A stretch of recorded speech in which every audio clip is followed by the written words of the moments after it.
Paul was a fan of hard work. In his first letter to the Thessalonians, he advises, "You should work with your hands, just as we told you, so that your daily life may win the respect of outsiders, and so that you will not be dependent on anyone."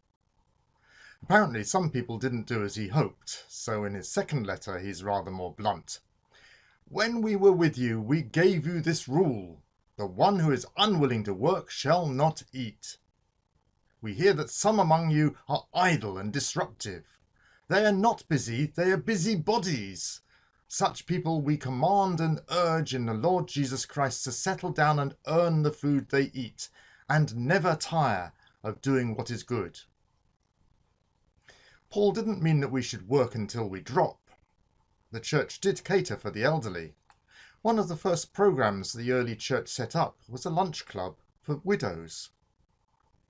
Part of Paul's motivation was, as he said, that your daily life may win the respect of outsiders.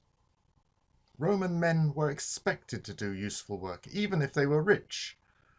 A Roman woman was also expected to work, even if she owned enough slaves to do all the work of the house. Tombstones sometimes show women with a distaff, a cone-shaped object used for spinning a lump of sheep's wool into thread for weaving, and an actual distaff was often buried with a woman. This indicated that she was a respectable and industrious member of the household, who continued to make or decorate clothing for her family, even if she had enough slaves to manicure her toenails while she weaved. We see this mentality when Tabitha, also known as Dorcas, died. Her life had been full of doing good and helping the poor. But when people appeal for Peter to pray for her, they don't tell him about her social work. Instead, they show him the robes and other clothing that Dorcas had made. These garments were the customary proof that she was a respectable, hard-working woman.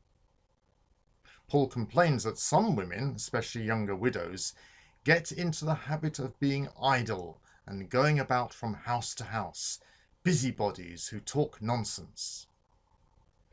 He told them to manage their homes, as okedespotio. That is, they had the role of master of the house, an okedespotes, a term that's used for men when they manage their business, and used for women with regard to practical matters inside the home. Rich people were expected to use their money for public good. As any philanthropist will tell you, managing financial support is time-consuming and sometimes tedious work. Rich Christians could be patrons, supporting apostles and evangelists. One patron who supported Paul was Phoebe, and she was rich enough to support many others too. Another church patron, Lydia, was probably a luxury cloth dealer. Sadly, no names of male patrons survive. Today, many of us have the privilege of planning for retirement.